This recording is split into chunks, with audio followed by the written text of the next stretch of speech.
Gee, my friends, I said I would be back today, but I didn't expect to be back so soon. The game turned upside down in the last few hours. The first round of the meeting in Switzerland ended after 80 minutes and finished in an extremely strange way. According to Iranian agencies, the Iranian delegation got up from the table and left. We simply walked out of the meeting, just left the meeting, according to Iranian agencies, okay, in protest. And the reason was just one thing: Donald Trump. Pay attention, guys. The same Trump who in the morning was disappointed with Israel, at night switched gears and delivered the toughest message of the day against Iran. One day he abandons Israel and the next he goes back to Israel's side. And today he did both things on the same day. Everything is very strange. Guys, stay with me because I'm going to explain to you what's really happening here. There might be a hidden logic in the middle of all this mess. And when you can almost see it, the whole day starts to make more sense. Live from Israel, right where everything is happening. And here, for those who don't know me, I organize and bring order to the chaos of information for you, and don't go anywhere, okay? Because overnight, the whole chessboard changes for Israel. And why do I say night? Because here it's already 9:50 at night. That's the time here in the region, in the Middle East. Let's start here step by step. First, what happened at the table? The meeting in Switzerland had a first round of 80 minutes, and then it stalled, guys. It stalled suddenly. And pay attention to this detail because it's a real confession. Iran's own state television admitted it. In those 80 minutes, the nuclear program wasn't even discussed. They didn't even talk about it. Remember what was the number one priority that the Americans sold right at the beginning? Iran's nuclear program. Well, it didn't come up in the conversation, at least not in this round. What did come up was Lebanon and money, folks. The release of oil and the unfreezing of assets. In other words, the table that was supposed to solve the Iranian nuclear issue has, in practice, become a table about getting Israel out of Lebanon and releasing the regime's money. I said all week that on Friday we would see a lot of things changing because of Lebanon. And it happened, right, folks? On Friday itself, the meeting was cancelled. It was rescheduled for today. And today, once again, it seems like it didn't work out. The mask has finally come off. And there's more. The Iranian president himself spoke openly about the missiles. He said the Americans changed their stance, that they asked to negotiate the Iranian missiles, and then gave up. They dropped the subject. In other words, the other side is now starting to expose the American side, what they intended and what they gave up on. That means the nuclear issue is out of the picture, right? Uranium is out of the picture. The missiles are out of the picture. And what was left on the table was simply Lebanon. Lebanon and oil, right? Lebanon and the Strait of Hormuz. And Iran didn't stop there. They also issued an ultimatum. The Iranian agencies warned that if Israel doesn't leave southern Lebanon, Iran will suspend all negotiations if there is no withdrawal. They say the negotiation no longer makes any sense. This just came out, folks. It's news from right now, from the last few minutes. And a high-ranking member of the Iranian delegation, Wali Baghrikani, summed up this obsession in a phrase that says it all. And you can understand a lot of people, a lot of things, folks. Quote, "There will be no discussion about any other subject until the Lebanon issue is resolved." And then he said, Lebanon, Lebanon, and Lebanon, end quote. He said the word Lebanon 3 times. That's all they think about. Stop and think about how big this is. The regime that desperately needs this agreement to release the oil because that's what they want, to open it up. It wants to open the Strait of Hormuz and sell its own oil, yet it's willing to throw everything away for a single item. And that item is Hezbollah. They decided to bet everything on the Hezbollah clause. And you already understand why. They don't mention Hezbollah directly, they clearly say Lebanon, okay? They're betting everything on Lebanon. And you already get it, right? The reason why. Because what is buried down there in southern Lebanon is the armed wing of Iran itself. And who knows what else is there in that place that makes Iran so desperate for Israel to leave there immediately. Remember that Israel got to Hezbollah's largest underground base. Something gigantic. Guys, I'll try to find this video and post it in the WhatsApp and Telegram groups as well so you can watch this video that they showed a few months ago. Actually, in 2024, it's been more than 2 years.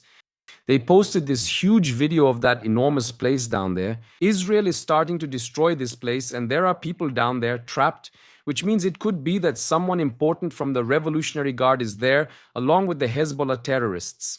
It's possible, guys. And there's another layer to this story that almost no one is talking about, which is the division within the American government itself. According to sources from over there, Secretary of State Marco Rubio had been trying to keep two things separate.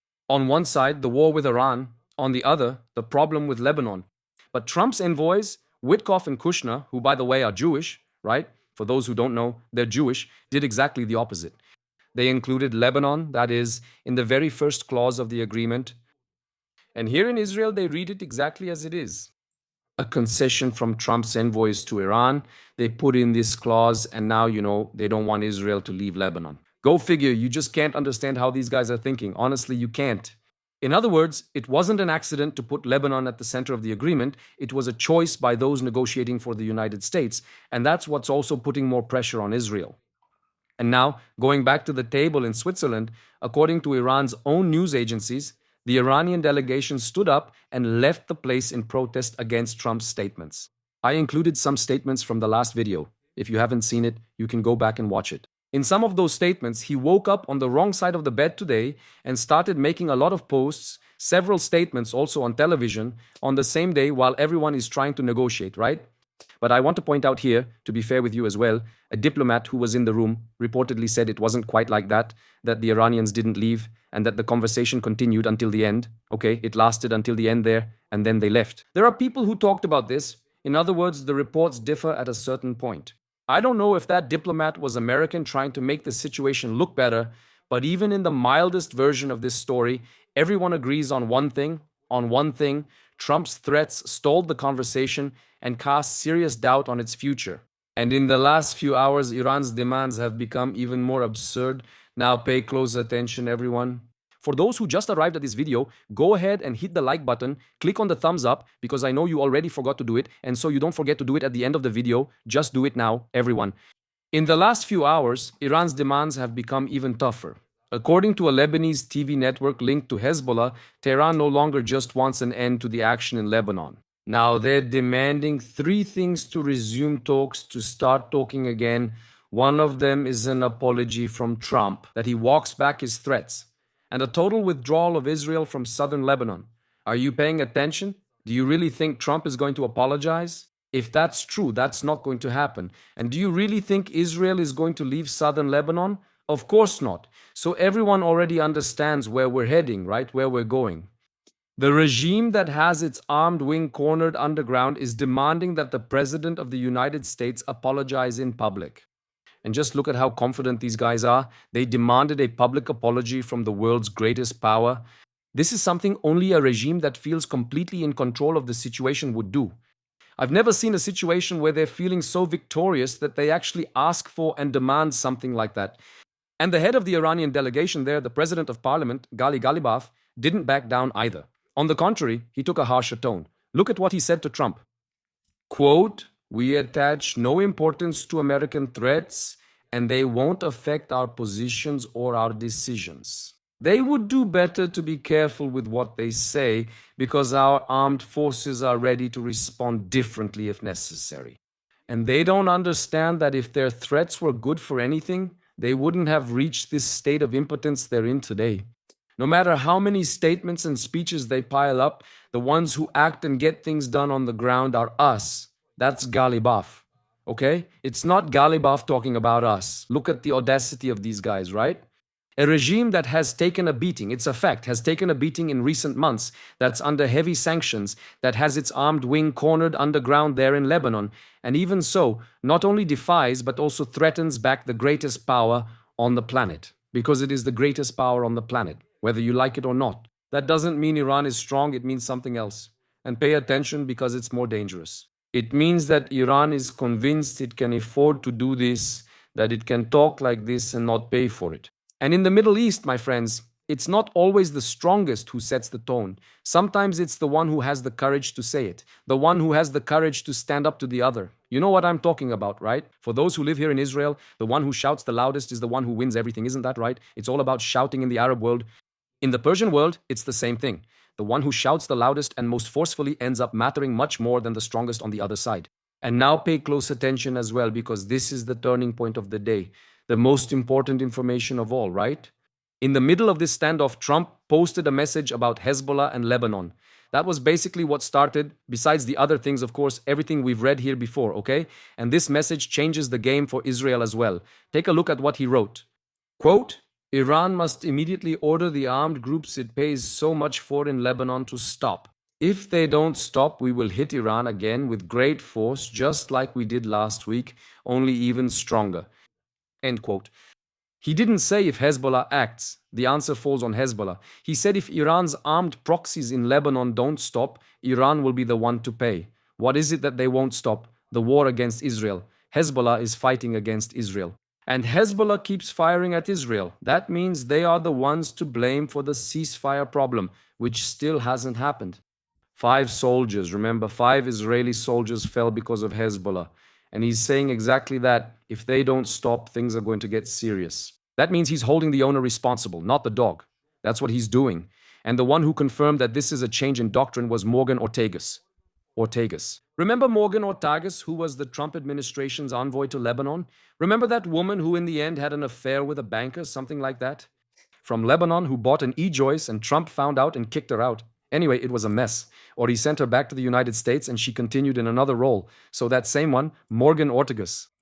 She said very clearly today that this is a dramatic policy change, that from now on, if Hezbollah attacks Israel, the president is committed to holding Iran responsible and retaliating directly against Iran.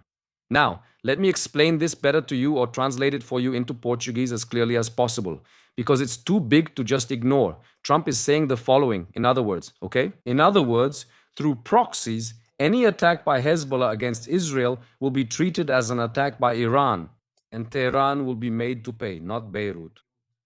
For years, that was Iran's game, using Hezbollah to bleed Israel while Iran stayed clean. That was Hezbollah's objective. Iran remained untouchable, just watching from afar, right? No problems at all.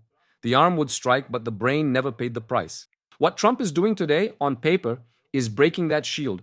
Hezbollah lays a finger on Israel, right? Because they need to stop. Their arms need to stop. Stop what? Stop attacking Israel. Iran will pay if they lay a finger on Israel. And it wasn't just him. Senator Lindsey Graham, who spent some time without posting almost anything, right? He posted that he spent 4.5 hours with Trump on Friday, and he kept insisting on the same point. According to him, if this deal fails, Trump will take control of the Strait of Hormuz by force. As if he could, right? Or as if he, let's see, right, guys? I don't really believe that's possible anymore, but let's see. He said that. He takes control of the Strait of Hormuz by force. The Americans start controlling the strait and charge a toll from those who pass through to finance the operation. The naval blockade operation. The military operation. I must remind you that there is a military operation. There is a plan. There are commando troops ready to take control of Kersh Island, of this region here. I've already shown this a few times, guys. This plan exists, okay? To take control of this area, look. Of Kersh Island up here. Of Ormuz Island. This one down here. Here, look. This one, Larak. There is a plan to take control of these points here. Even here in Sirik as well, okay? So it might actually happen at some point, right? It could. And the message to Iran was blunt. If Hezbollah is used, according to Lindsey Graham, against Israel, the new policy is clear. The one responsible for this is Iran. It's Iran. And if Tehran decides to test the Americans, the response will come without any mercy.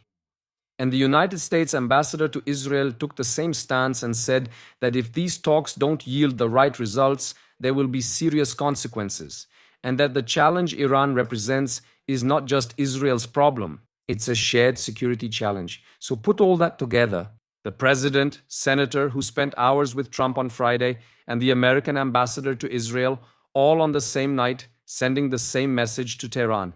If Hezbollah makes a move against Israel, Iran will pay the price. If this is for real, guys, if this is for real, reminding again, why is this happening?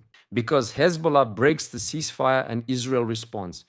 And with Hezbollah breaking the ceasefire themselves, they harm Trump's plan to reach an agreement in Lebanon. That's what we have to see. That's the big picture of the story. And with Hezbollah breaking the ceasefire, what happens? There's always a soldier who gets killed around here. Israel and Trump know very well that Israel can't just let this slide, okay? But if this is true, all these statements, and if they hold tomorrow, it's one of the most favorable doctrines to Israel that the American president has ever put on the table. And this is where, folks, I need to stop and help you understand what's really going on, because I know you got confused. I did too, okay? On the same day, Trump, in the same week, right? In 1 week, Trump contradicted himself, but today he did it in a single day. In the morning, he criticized Israel, saying they destroyed too many buildings. Does anyone remember that? He criticized Israel, said he was disappointed, and hinted that he would pass the Lebanon issue on. Over there near Syria, near Jolani, he pushed Israel to pull back. And at night, he threatened to go after Iran because of the armed groups in Lebanon, implying that any action by Hezbollah would become Iran's problem.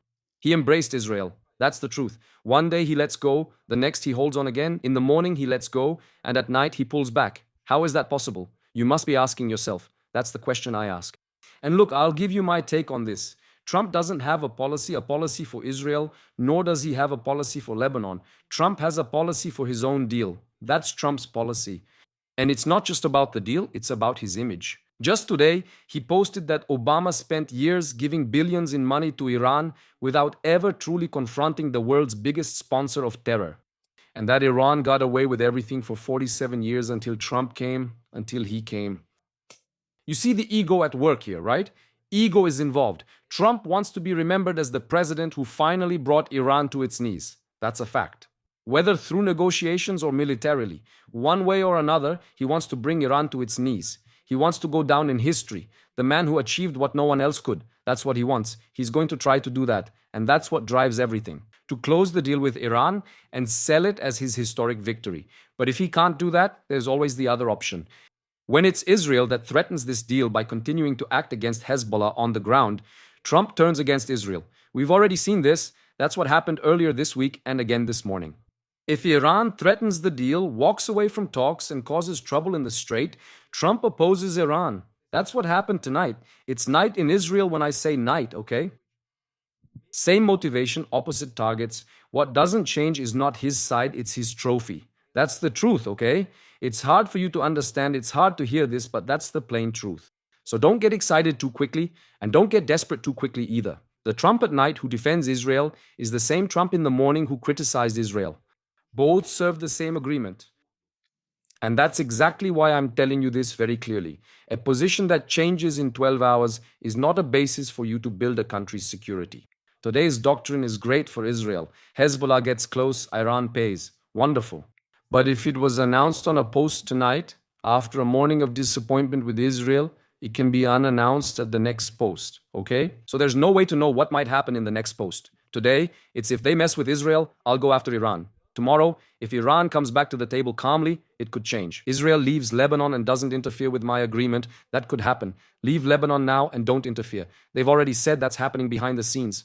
And Israel can't outsource the security of the North to a position that changes between breakfast and dinner. And there's one last piece in this puzzle that's also important.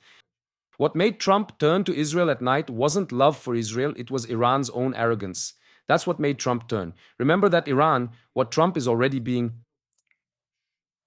called out from all sides in the United States as if he surrendered, got lost. For Americans, guys, for the American ego, that's a real earthquake. It's the end of the world for them. They've been hearing this many times in the last few days.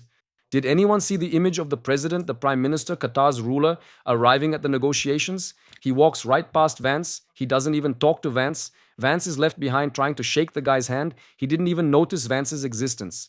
He talked to all the Arabs there in the region and then walked past, tried to shake hands from behind with the Iranian who was there, with the Prime Minister of Qatar, and he didn't even greet Vance. So that's about the level of respect they have, right? It was Iran, right, guys? We have to remember something here too. It was Iran that got up from the table, according to the information. It was Iran that also made moves in the Strait of Hormuz. It was Iran that told Trump to his face that they don't care about his threats and even demanded that he apologize, okay? That's why Trump is going after Iran. It wasn't because of Israel, guys. It was because all of this happened. Iran, today I brought several posts. Today, in the latest live stream on the Iranian side, they said they won't give up enriching uranium, they won't give up their missiles, and they won't give up the Strait of Hormuz. After 60 days, the strait goes back under our control, and you'll have to pay a toll to pass through, okay? Iran has said this several times. In other words, Iran says one thing, Trump says another, and this really bothered Trump deep down, honestly, it got to him. Trump got annoyed and came out and gave that response. And that irritated the guys at the negotiation table and they left. Some in the United States are already questioning how long the government will allow itself to be dragged along by the circus of Iranian negotiations, saying it's no longer theater, but a circus. Because at this point, this is already starting to embarrass America's image. And Trump doesn't take insults in public, guys, not at all. In an interview, he had already warned the Iranians that if they close the Strait of Hormuz, he won't even let them, they won't even be able to go back to their own country. He's addressing Kalibaf directly to those who are there, Aragash, that if they close the Strait of Hormuz, he'll probably do something to them right where they are. Every time Iran goes too far with its boldness, it pushes Trump back to Israel's side. That's the truth because it puts Trump in a situation where giving in would mean losing face in front of the world. The man who wants to be remembered for bringing Iran to its knees can't appear as someone who just got slapped and bowed his head. You agree, right? The one who's unintentionally giving ammunition to Israel is Iran itself, with the boldness of someone who's cornered and betting everything on a single move. While both sides were clashing there in Switzerland, Israel did what a serious country does and stood its ground. Today, for those who don't know, it was a symbolic day. 50 years since Yoni Netanyahu, the prime minister's brother, died leading the rescue of the hostages in Entebbe. Do you remember the Entebbe rescue? And it was at this event that Benjamin Netanyahu spoke today. Look at what he said. Quote, today, okay? It's not from yesterday, folks. It's from today. We will remain in the security zone in southern Lebanon for as long as necessary to protect the residents of the north and all the citizens of the country. As the Prime Minister of Israel, I stand firm on this, and nothing will change. That's it. Look, Netanyahu, listen to what he's saying, folks. He will not leave the security line in Lebanon under any circumstances. Whether Trump asks or anyone else asks, he will not leave. Right at the beginning of the week, we also had some information that the other side, Trump, the European Union, were already preparing a package of sanctions against Israel. Okay? That didn't come out in the press, it was just rumors. Rumors that circulated that they were already preparing sanctions against Israel in case Israel refuses, or in other words, doesn't want to leave southern Lebanon. So far, nothing official has happened, and these were just rumors circulating in closed groups. In other words, Netanyahu also came out and said that nothing is going to change that. Said on the anniversary of Entebbe, the tone is no coincidence and it's not just rhetoric, there's action on the ground. The Israeli army today captured a base, yet another underground Hezbollah base hidden dozens of meters below a village near the Israeli border. Inside, there was a warehouse with 50 explosive drones manufactured in Iran, ready to be launched against Israel from secret shafts on the mountainside. 50 Iranian drones that will no longer fly. Once again, underground, it's always underground where Hezbollah's secret lies, and that's where Israel is dismantling it piece by piece. So there's no reason to leave. While the world debates the role being played in Switzerland, Israel acts on the ground, and those actions are what truly matter. And on Iran's side, actually on this side, from Hezbollah, Naim Qassem made a point of showing that they won't give in, and said today that there is no security zone for Israel, that Israel is the aggressor and has to leave. And he repeated the old promise that Israel will collapse from within and will not remain on Lebanese soil. It will collapse from within. Folks, they always say that. Do you know why he says that? Because there are a lot of Israelis here from the left, from the far left, who criticize the Israeli government, who attack the politicians here every day. Brazilian Jews too, who speak very badly about the current government. Instead of uniting and sticking together, right? We're stronger together, and now isn't the time to discuss politics. And he says exactly that. And Israel will fall from within. Look at how the enemy sees the nonsense of those who are against the government and post it on social media here in Israel. Just look at how they see it. Israel will fall from within and will also not remain on Lebanese soil. So, wake up. If you live here and criticize Israel, wake up. The other side sees it as weakness and thinks you're bringing down the country. It's the same rhetoric as the enemy. It's the same. They see this very clearly here. The difference is that, this time, he repeats this with his own armed bullet, cornered underground, and with his boss getting up from the negotiating table without getting what he wanted, for now. So look where we are at the end of this Sunday. They see it. Guys, fall inside, they see it. Look. Junho, presta atenção, a reunião... Iran walked away from the table or threatened to walk away, okay? That's not confirmed, guys. It's not confirmed that they walked away because there are diplomats there who said they didn't, okay? So one diplomat said no, another said yes. You choose who to believe. They say that they demand that Trump, according to the broadcaster, demands, according to the broadcaster, it wasn't Galibaf who said it, it wasn't Aragash who said it. They see it that way. Guys, look at how they demand an apology from Trump and the total withdrawal of Israel in order to come back. That's how they see it. They say that. They demanded the withdrawal. That's how they see it. What they're saying, the Iranian broadcaster is saying that they demand an apology from Trump and the total withdrawal of Israel in order to resume talks. We know that they demanded the total withdrawal. That's true. Now, if they asked for an apology, I can't say for sure because that was something reported by a broadcaster over there. The nuclear program hasn't even been discussed yet. In this 84-minute conversation, the missiles were left out of the discussion. Trump threatened to take action, to strike Iran because of its armed groups in Lebanon. And he made it clear that if Hezbollah touches Israel, Iran will pay the price. And Israel, in the midst of all this, repeated that it will not leave Lebanon. The story is still open, my friends. The story isn't over. I'm not going to say how it ends because it hasn't even happened yet. The Iranians are deciding the next step right now. But the direction that I've already given you, Trump serves his own deal and his own image, not any side. Today's doctrine helps Israel, but tomorrow it could become something else. And that's why Israel relies on what's concrete, on the ground, not on the promise of the moment. I'm still here, following every move, every statement coming out of Switzerland, every order coming out of Jerusalem, every message leaking from Tehran, and I'll be back as soon as those talks take the next step. Now let's go to the comments. Trump's words haven't run out yet. When they do, the shooting starts. Lima, good afternoon, David. Coffee for everyone. Thanks, my friend. Douglas, if your agreement failed, only force remains. This could result in decades of war, a coup in Iran, and other scenarios. Yeah, Melmer, hugs from Chicago. David, every day for you. Thank you, Melmer, for the wishes for Iran. It hasn't sunk in yet. They're in a war against the world. Question, if Trump falls, will the next government continue? Good question. Hey, Bombadil has David, there's something dirty on Trump hidden away. The terrorist regime's rats have something on Trump. I think there won't be any movement to overthrow the regime before the elections. Look, if Trump manages to control the Strait of Hormuz, guys, he can do it. But he needs to put troops on the ground, okay?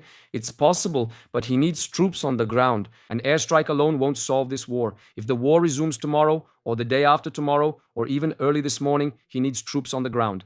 He doesn't want American lives lost, to lose more soldiers. That's what Trump doesn't want. He's afraid of that, because that could really make him lose the election, okay? So he might drag all this out until after the midterm elections, right? The 60 days, actually, he just needs to stall a bit so the 60 days start a little later, you know? He hasn't started counting the 60 days yet. If he starts a little later, it ends after the midterm elections. If they start counting now, it ends around mid-August. And that wouldn't be very good, because there would have to be a final result. If he wants the result for later, in other words, nothing will come of it, there's no agreement, there's no way to reach an agreement, there's no way to reach an agreement like this. So he needs to stall until the midterm elections win, right? They win in the midterm elections, and then he comes back to do and finish the job. But he has people within his own government who are against this war, like Vance, okay? Vance is a guy who is against Israel. Guys, he's not in favor of Israel. He has never been in favor of Israel. There's a video of him circulating out there, basically saying that, okay, basically that, long live Israel. Trump fights for his image. Israel fights for its existence. Exactly. Exactly. Lebanon. I suspect it's not just because of the armed wing, but I'm convinced that the uranium is in Lebanon. No one can change my mind. Yvette wrote it. Well, that's an interesting theory of yours. Would he really bring that to Lebanon near Israel? Pretty hard, right? Israel has to stop depending on the United States and looting Israel. Exactly, but it's a big turnaround today, huh? It's a big turnaround, really, like in the last minutes, right? In the final moments. What's going on here now? What Ahmad Shahran just said. Do you remember who Ahmad Shahran is, whose name I refuse to say? El Jolani. El Jolani, the president of Syria, is talking about Lebanon. We have a deep problem with Hezbollah, but we don't want all of Lebanon to be... Look at what he just said, guys. We have a deep problem with Hezbollah, but we don't want all of Lebanon to be... We want to solve the Hezbollah problem while keeping Lebanon alive. Look at what El Jolani himself said. It just reinforces what I told you earlier today. If Trump wants this guy to go into Lebanon to solve the Hezbollah problem, there won't be a Lebanon after that, and El Jolani himself knows that. He himself knows that if he sends his rebel troops there, no one will be left, guys. No one will be left.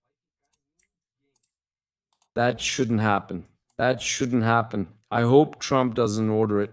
Actually, that's a message from Trump. When he says that he's going to send in al-Jolani, he's saying that to the Iranian side. Look, if you don't close the deal, I'm going to let al-Jolani attack Lebanon. And if he enters Lebanon, no one will be left. Israel still gives a warning, right? Israel warns, evacuate this building, then goes there and tries to carry out a surgical strike. He doesn't care at all. There's nothing precise about him. What else did Netanyahu say here? Netanyahu said, in the US, they claim Trump does what I ask, and in Israel, they say I do what he wants. Neither is true. We are leaders of independent and proud countries. I represent the interest of Israel. I represent Netanyahu, continued speaking. Netanyahu, they told me not to enter Rafah, I entered Rafah. They told me not to attack Hezbollah, we attacked Hezbollah. They told me not to confront Iran, we confronted Iran. He is talking here about the left, which was always against it. Don't do this because it will cause bigger problems. Don't do what he did it, and it worked. Netanyahu also continued saying, we attacked their bridges, we attacked so many targets. The accumulated damage we caused to the Revolutionary Guard's economy is not measured in millions or even in hundreds of billions, not even in tens of billions. It is measured in hundreds and hundreds of billions of dollars. It will take them a long time to recover, a very long time. He continued saying, we established a security zone in Gaza, we established a security zone in Syria, we established a security zone in Lebanon, and we will maintain it as long as necessary.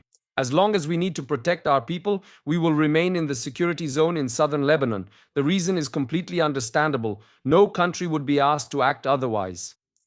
These were Netanyahu's words just now, folks. Just now. But that from Ahmad al-Sharan saying that he wants to keep Lebanon alive, I think that's the clearest answer Trump could get. Look, the Minister of Defense just posted, okay? 10:13 p.m., he just made this post. Here, Israel Katz wrote that Israel has no intention of withdrawing from Beaufort, remember the Beaufort fortress, there in Lebanon, which is an integral part of the security zone in Lebanon and essential for the defense of the Galilee communities and the Israel Defense Forces. As Prime Minister Netanyahu and I have stated, Israel will not leave the security zone in Lebanon. All these statements are coming out now because Iran said, we will not negotiate, we will not return to the negotiating table if Israel does not leave Lebanon. And now they have just declared, both Netanyahu and the defense minister, that this will not happen. In other words, it's over, folks, the negotiations are over. Either Iran backs down from this demand or the negotiations are really over. Netanyahu said that Iran openly declares its desire to destroy the state of Israel, but the people of Israel show the world how a nation should act in the face of an existential threat. Very well, that's exactly it. That's what's happening. Thanks for the super chat, everyone. It really supports the channel. Also, for those who haven't voted for the channel yet, we're here. I saved this reminder for the end instead of mentioning it at the start. Here, look, vote for Viva Israel on iBest or on iBest 2026, okay? I'm competing there and I'm already in first place. I've already been in first place for 4 consecutive days now, staying there without dropping, both in the last 24 hours and in the overall vote count. So I need your vote. I need to keep this position until Tuesday. On Tuesday, guys, I move up to the top 20. After the top 20, we'll meet again in this committee of minds. Here, I'll bother you guys to vote for me once again in August, around mid-August. This negotiation will get heated. Good afternoon. Hi, Renan. How are you? This scheme is like in the world. Hello from Brazil. Davi, watch Iraq and Turkey closely. Always stay alert. Always keep an eye on all the fronts that are stalled, including in Egypt itself. Anyone who has known me for a while knows that I'm keeping an eye on everything here, guys. I don't stop for a second. I watch these guys' media all day long. That's all I do. All day. Do you know the only thing I really ask of you? It's for you to give this video a like. That's all I ask from you, to keep you tuned in and connected in real time, straight from the source, straight from Israel. Okay? No intermediaries. My friends, this is the live stream right now. This is the live stream now. If something serious happens in the Middle East, I'll return immediately. If there's any dramatic change about this negotiation story, I'll also come back at any moment, okay? At any moment. I'll just answer one last thing here. The election polls show a drop for Likud and strong growth for others. How does this impact the war? Yeah, Daniel, these polls are from Channel 12, Channel 13, and also from Cannes. They're the same kind of polls as in previous elections. In previous elections, these same channels' polls always showed Netanyahu's coalition losing. Always. There wasn't a single election where they said Likud was going to win. Never. For example, Bemke Vindo didn't even make it through. They didn't even get 3 seats in the... Congress didn't even make it through in Parliament or any of them. So forget these polls. They have no basis at all. The most accurate poll you can have today is social media, okay? The polls that are open on social media and the poll from Channel 14. From Channel 14 and Channel 7. Channel 7 is only on the internet, okay? It's Arutz Sheva. These are the most neutral polls in history. They don't lean to just one side. They are neutral, and you can see the reality that the coalition wins. Likud wins once again. The coalition wins. Netanyahu will be re-elected. Netanyahu will only stop being prime minister when he decides not to be a politician anymore. Only at that moment will Netanyahu lose, or Netanyahu leaves Lebanon. If Netanyahu leaves Lebanon, the coalition is really over. It's over. But that's why he won't do it. He knows this very well. He won't leave Lebanon. He will go until the end. Good afternoon. I've seen so many polls here saying that Netanyahu would lose, that Netanyahu wouldn't win. Always, always, always the result was the same. You don't try to have serious talks. I didn't understand, Thomas Jefferson Pinto. What serious talks are you referring to? The Iranian regime does have internal divisions, yes, and many divisions. For those who missed today's video, okay? The other video, maybe it hasn't reached you yet. But go back to the channel. Go to the live tab. There's the last video before this one. The second to last video, okay? I'll also put the entire playlist on our WhatsApp channel. I have a WhatsApp channel too, where I share the videos before they go live, here and on Telegram as well. There's a video that talks about what happened today. A hardline parliamentarian went on live TV and started talking about what Mustafa Khamenei thinks about this agreement. He started telling the truth.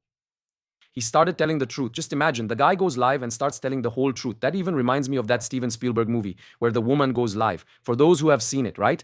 The woman goes live there and starts talking about the ETs and everything else, about the aliens. So this guy, he goes on live television.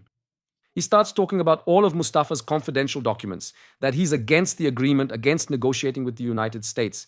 And what do? They shut down that channel. They take it off the air right away. But what got out. They call this guy disappeared, vanished. Either they arrested him or he's under interrogation now. Yeah, the TV guy resigned. The TV director resigned because of what happened there. So there's clearly a division within Iran. As I've already mentioned here in one of my live streams, a question was raised there among the opposition that Kalibaf, who is the president of the parliament, carried out a coup there. Okay? Kalibaf took over the government. In other words, he removed Mustafa. He sidelined him and indirectly took over the government. It's a coup d'etat. So the hardliners know about this, and they're trying to fight internally to try to overthrow Kalibaf. That's what's happening because they over there don't want to make a deal with the United States or with Israel because it was them who took Ali Khamenei out of circulation. They refuse to deal with those who removed the guy. For context, Ali Khamenei is basically like their pope. He is sent by God to earth. That's how they see the Ayatollah. So what happened is unforgivable for them. So they would never sit at the same table as the United States. And what Kalibaf is doing is like a huge betrayal to the regime. So that's it, my friends. This is the live stream for now. If anything serious happens in the Middle East, I'll be back. I promise you, at any moment. If not, I'll be back tomorrow with more information straight from the source, straight from Israel. But I want your opinion after this live stream here in the comments. What do you really think about what's happening? This change from one thing in the morning to another in the afternoon. This thing with Donald Trump. Hugs to my friends. See you next live stream.